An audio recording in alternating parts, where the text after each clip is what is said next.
जितेंद्र आव्हाड यांनी डॉक्टर बाबासाहेब आंबेडकर यांच्या संदर्भात न्यायव्यवस्थेला घेऊन एक वादग्रस्त वक्तव्य केलेलं आहे। यावरच बोलण्याकरता आपल्यासोबत भाजप नेते आणि माजी आमदार आशिष देशमुख आहे। जितेंद्र आव्हाड असे म्हणाले की जर का न्यायव्यवस्थेमध्ये आरक्षण असतं तर देशाच्या 80% जनतेवर अन्याय झाला नसता।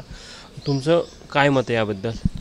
नाही बघा, जितेंद्र आव्हाड स्वतःला फार ज्ञानी आणि अभ्यासू समजतात, पण आताच 8-10 दिवसापूर्वी त्यांनी प्रभू श्रीरामांवर जे वक्तव्य दिलं त्यामुळे या देशातील करोडो हिंदू बांधवांचं लोकांचं मन दुखलेले आहेत आणि आता महामानव डॉक्टर बाबासाहेब आंबेडकरांच्या कर्तृत्वावर प्रश्नचिन्ह निर्माण करून जितेंद्र आव्हाडांनी आंबेडकरी जनतेला देखील दुखवण्याचं काम केलं आहे।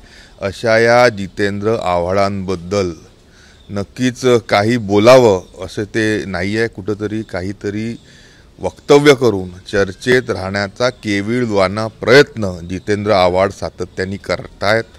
नैराश्य त्यांना नक्कीच आलेलं दिसतंय, त्यांचा मी या निमित्ताने निषेधच करतो। न्यायव्यवस्थेचे जे काही निकाल येतात त्यांच्या निकालातनं कुठेतरी जाती व्यवस्थेचा वास येत असल्याची त्यांनी टीका केली आहे। महामानव डॉक्टर बाबासाहेब आंबेडकरांनी संविधानाच्या अखत्यारीत न्यायव्यवस्थेची जी रचना लावून दिली आहे ती नक्कीच योग्य आहे।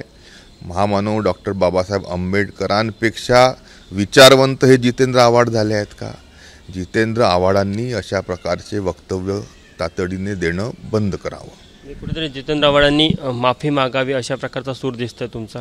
नाही बघा, शेवटी जनतेच्या मनामध्ये असलेल्या भावना दुखवण्याचं काम श्रीरामांच्या बद्दल अनौद्गार काढून असेल, आता महामानव डॉक्टर बाबासाहेब आंबेडकरांच्या बद्दल चुकीचं वक्तव्य देऊन असेल, हे सातत्याने जितेंद्र आव्हाड करतायत। जितेंद्र आव्हाडांना नैराश्याने ग्रासलेलं आहे। त्यांनी ह्या संदर्भातलं वक्तव्य सातत्याने बंद नाही जर केलं तर भारतीय जनता पार्टी त्यांच्या विरोधामध्ये आंदोलन नक्कीच उभारेल।